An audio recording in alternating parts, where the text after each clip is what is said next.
anapokuwa na imani kama chembe ya haradali, anaweza akawaambia mlima ung'oke na mlima ukang'oka kwa sababu ya nguvu ya imani. Bwana tusaidie sana.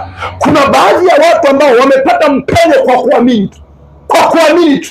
Ndio maana Yesu wakati alipokuwa akiwaponya wagonjwa aliwaambia, imani yako imekuponya, imani yako imekuponya, ondoka zako. Kwa kuna baadhi ya watu unahitaji imani ili uweze kusonga mbele, unahitaji imani ili uweze kusonga mbele. Kuna baadhi ya watu wako mahali unahitaji maombi, unahitaji kuwekewa mikono, unahitaji kuombewa maombi ya siku 3 ya kufunga na kuomba. Unahitaji imani ili uweze kusonga mbele. Mwambie mwenzako unahitaji imani ili uweze kusonga mbele. Unahitaji imani tu, unahitaji imani tu. Ndio maana Ibrahimu kilichomwezesha na kilichompa mafanikio ilikuwa ni imani. Aliamini